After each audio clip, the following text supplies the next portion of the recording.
Have you ever wondered what it really takes to become one of the top decision makers in India?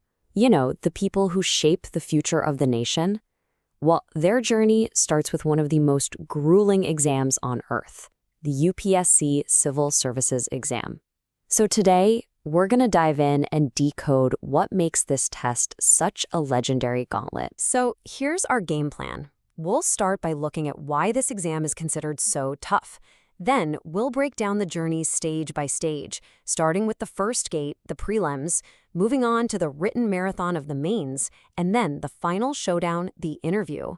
And we'll wrap up by seeing exactly how it all gets tallied for that all-important final rank. Let's do it. So, what is this exam, the Civil Services exam, or CSE, actually for?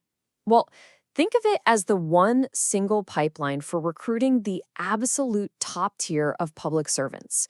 We're talking about the future diplomats, the police commissioners, the district collectors, basically the architects who build and run the entire machinery of the Indian government. And Gauntlet is the perfect word for it.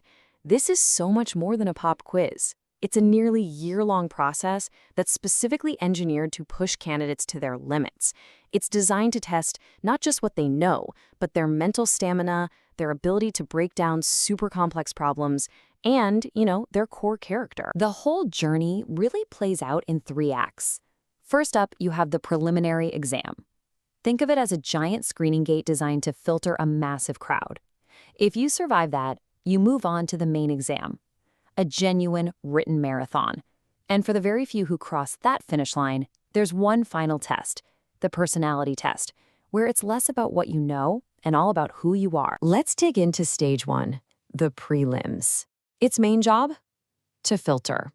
You have hundreds of thousands of people taking this test, but only a tiny fraction, maybe around 10 to 13,000, actually get through to the next round.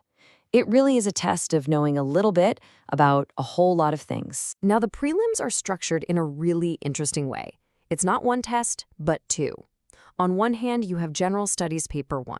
This is the one that counts. Your score here decides if you're in or out.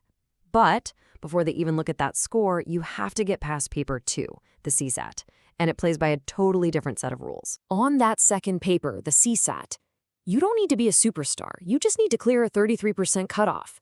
It tests things like basic reasoning and comprehension. But here is the killer detail.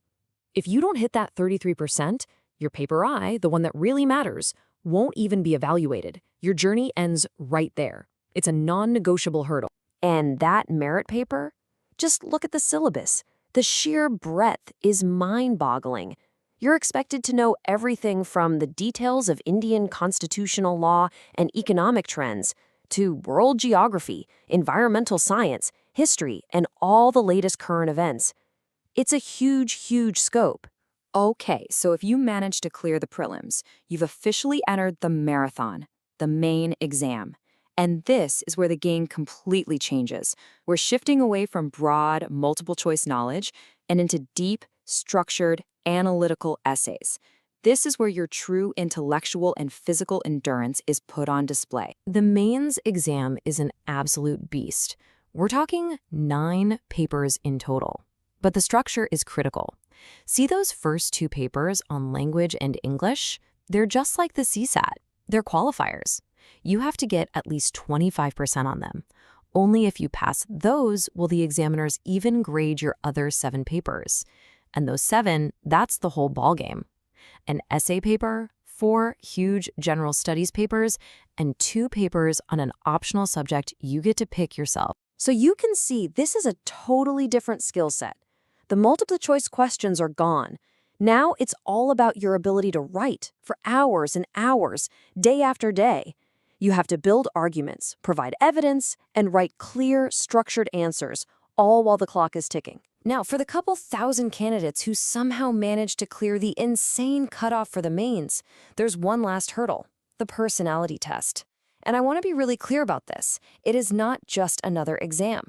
It is an assessment of the person who got all those high scores. And that's the big question, right?